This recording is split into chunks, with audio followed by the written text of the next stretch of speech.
नमस्कार, आप देख रहे हैं 4 PM और मैं हूं आपके साथ सिमरन। दोस्तों, इलेक्शन चीफ ज्ञानेश कुमार जी चिल्ला चिल्ला के पूरे देश में बता रहे हैं कि देश के लोग ही वोटर बने हैं, इसीलिए एसआईआर जरूरी है। लेकिन जमीन पे इसकी हकीकत कुछ और नजर आ रही है। आपको बता रहे कि उत्तर प्रदेश में एक बहुत बड़ी खबर जो है सामने आई है। इसमें दावा किया जा रहा है कि एसआईआर दलितों और पिछड़ों का वोट काटने के लिए हो रहा है। जैसे ये खबर जो आई है, पूरे देश में हड़कंप मच गया है। एक और जहां ज्ञानेश जी के चुनाव आयोग की सिट्टी पिट्टी गुम है, दूसरी ओर सबूत सामने आते ही पीएम साहब और उनके चाणक्य जी के सवालों का दौर शुरू हो गया है। उत्तर प्रदेश से एसआईआर में कौन सा बड़ा सबूत सामने आया है और कैसे ज्ञानेश जी और उनका चुनाव आयोग पूरे मामले को लेकर बुरा फंस गया है, सब कुछ आपको अपनी इस रिपोर्ट में बताने वाले हैं। दोस्तों, बिहार में एसआईआर और बीजेपी को मिली अप्रत्याशित जीत के बाद से विपक्ष लगातार ये सवाल उठा रहा है कि एसआईआर में बड़ा खेल है। राहुल गांधी ने इलेक्शन कमीशन को पीएम साहब की बीत टीम तक कह डाला है और अब यही बातें ममता बनर्जी भी दोहरा रही हैं। लेकिन इसके बाद भी 12 राज्यों में ज्ञानेश जी बहुत ही धूम से घुसपैठियों को निकालने के नाम पे एसआईआर करा रहे हैं। लेकिन एक और जहां बीएलओ लगातार परेशान हैं और भयंकर दबाव के चलते आत्महत्या करने की खबरें आ रही हैं, तो दूसरी ओर यूपी से एक बहुत ही चौंकाने वाला खुलासा सामने आया है। आपको बता दें कि यूपी के गोंडा जिले में 2 दिन पहले विपिन यादव नाम के एक बीएलओ ने आत्महत्या कर ली थी।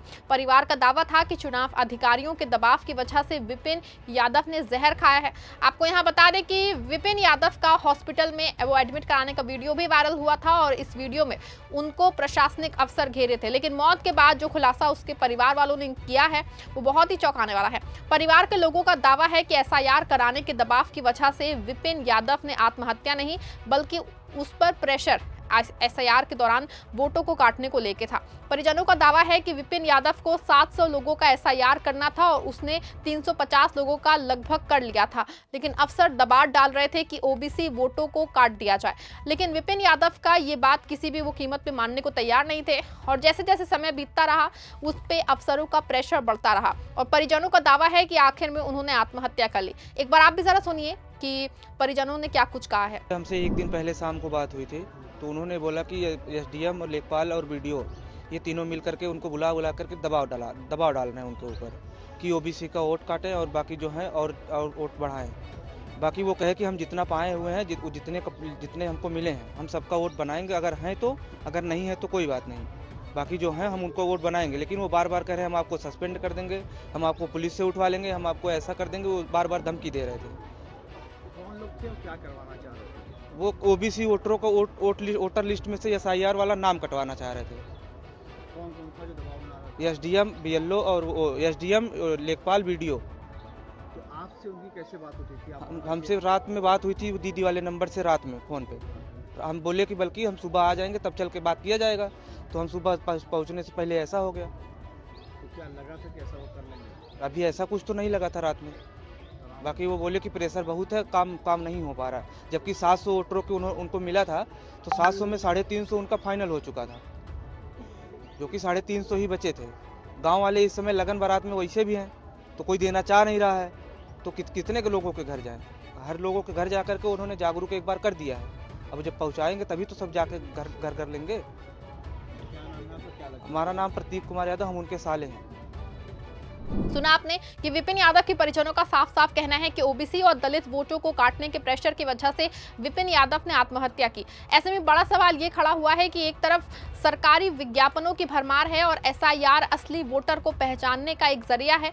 देश के असली नागरिक ही देश के वोटर हो, इसीलिए एसआईआर जरूर है। लेकिन जो विपिन यादव का परिवार कह रहा है, कहानी इसके बिल्कुल अलग ही लग रही है। असल में विपिन यादव के परिवार के आरोप के बाद ये दिख रहा है कि एसआईआर देश के दबे कुचले लोगों के वोट काटने का एक जरिया है। वैसे भी देश के अशिक्षित लोगों के लिए एसआईआर फॉर्म भरने से लेके वोटर बनने तक की प्रक्रिया बहुत ही कठिन है। ऐसे में सबसे ज्यादा दलित, पिछड़े, अनपढ़ लोगों को एसआईआर में वोट कटने की संभावना देखी जा रही है। हालांकि जिस तरीके का दावा मृतक विपिन यादव का परिवार कर रहा है, वो पूरी एसआईआर की प्रक्रिया पे ही सवाल खड़ा कर रहा है। सवाल ये भी खड़ा हो रहा है कि क्या सिर्फ विपिन यादव के साथ ऐसा हुआ है या फिर हर बीएलओ के साथ इस तरह का काम हो रहा है। क्या पूरे एसआईआर में ये खेल चल रहा है? अगर ऐसा है तो एसआईआर में वोटर लिस्ट जो बन रही है वो क्या बीजेपी वोटर के लिए बन रही है? और सच में ऐसा है तो फिर कहीं ना कहीं राहुल गांधी और विपक्ष के नेताओं की इस बात में दम है कि इलेक्शन कमीशन बीजेपी की बी टीम है। लेकिन अभी क्योंकि ये बात जांच में के दायरे में है और अभी आरोप की श्रेणी में है, लेकिन एसआईआर को लेकर बड़ा सवाल खड़ा हुआ है। आपको बता दें कि विपिन के परिवार का वीडियो देश के ज्यादा विपक्ष के लीडरों ने शेयर किया है और राहुल गांधी ने शेयर करके सवाल उठाए हैं। राहुल गांधी ने विपिन यादव के परिवारों के आरोपों वाली वीडियो शेयर करते हुए लिखा, ओबीसी वोटरों के नाम काटो वरना नौकरी चली जाएगी, दबाव, धमकी और नतीजा आखिर में आत्महत्या। एसआईआर के नाम पे पिछड़े, दलित, वंचित, गरीब वोटरों को लिस्ट से हटा के बीजेपी अपनी मनमाफिक वोटर लिस्ट तैयार कर रही है।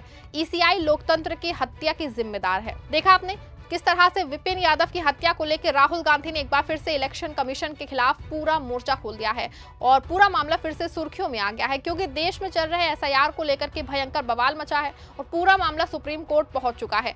यहां तक कि जो देश में बीएलओ की 23 मौतों के बारे में सोशल मीडिया पर लिस्ट तैर रही है, इसको लेकर के भी सुप्रीम कोर्ट जो है एक्शन में आ गया है। हालांकि सुप्रीम कोर्ट ने एक बात साफ तौर पर कह दी है कि हम एसआईआर पे कोई रोक नहीं लगाएंगे, क्योंकि बिहार में एसआईआर हुआ और वहां पे कोई गड़बड़ी नहीं पाई है। आपको बता दें कि चीफ जस्टिस ने कहा है कि ये संवैधानिक और वैधानिक प्रक्रिया है, इसीलिए रोक लगाना संभव नहीं है। हाँ, इतना जरूर है कि जहां हम गड़बड़ियां देखेंगे वहां पे सुधारात्मक कार्रवाई जरूर करेंगे। आपको यहां बता दें कि जस्टिस जो है सूर्यकांत ने कहा कि तमिलनाडु ने एसआईआर मामले की सुनवाई सोमवार को होगी। केरल याचिका में स्थानीय निकाय चुनावों के कारण एसआईआर को स्थगित करने की मांग की गई है। वरिष्ठ अधिवक्ता राकेश त्रिवेदी ने बताया कि ये याचिका पहले ही मद्रास हाईकोर्ट में दाखिल है। कोर्ट ने केरल के लिए अलग से स्थिति रिपोर्ट मांगी है। वहीं पश्चिम बंगाल याचिकाकर्ता के वकील ने दावा किया है कि एसआईआर के दौरान 23 बीएलओ की मौत हो चुकी है। कोर्ट ने इस गंभीर आरोप पे पश्चिम बंगाल राज्य चुनाव कार्यालय से भी 1 दिसंबर तक जवाब तलब किया है। हालांकि मौतों के आंकड़ों पे सुप्रीम कोर्ट सख्त है और हिदायत दी है कि चुनाव आयोग ठोस सबूत लेके आए, नहीं तो अगर कोई चूक होती है तो एसआईआर को रद्द किया जा सकता है। ऐसे में एसआईआर को लेकर सुप्रीम कोर्ट में मामला फंसा हुआ है, लेकिन इस बात की उम्मीद बहुत ही कम है कि एसआईआर की प्रक्रिया को रोका जाएगा। हाँ, सुधारात्मक काम जरूर होंगे, लेकिन जिस तरीके से आरोप विपिन यादव के परिवार के हैं, इसी तरह के आरोप का क्या होगा? क्योंकि अभी तक कोई भी इस तरह की खबरें नहीं आई हैं कि विपिन यादव के साथ हुई घटना और उनके परिजनों के आरोपों की जांच होगी और शायद ऐसे में पूरे मामले को दबा दिया जाएगा। यहाँ आपको बता दें कि होना तो ये चाहिए कि इस मामले की सुप्रीम कोर्ट के अंडर कस्टडी में न्यायिक जांच हो, क्योंकि जिस अफसरों पे आरोप लगा है वो एसआईआर और यूपी सरकार के हैं। ऐसे में न्यायिक जांच की सबसे अच्छा विकल्प जो है वो साबित होगा, लेकिन शायद अभी तक इस ओर किसी के कोई कदम बढ़ते दिखाई नहीं दे रहे हैं। ऐसे में आरोप और बयानों के बाद पूरा खेल ठंडे बस्ते में चला गया है। हालांकि इस बात से कोई इनकार नहीं है कि विपिन यादव के परिवारों के आरोप ना सिर्फ गंभीर हैं, बल्कि पूरी एसआईआर प्रक्रिया को लेकर तीखा सवाल भी है। पूरे मामले पे आपका क्या मानना है? क्या विपिन यादव के परिवार ने जिस तरह का आरोप लगाया है, क्या ये सही है? क्या सच में यूपी में दलित ओबीसी के वोटों के कटने का खेल हो रहा है?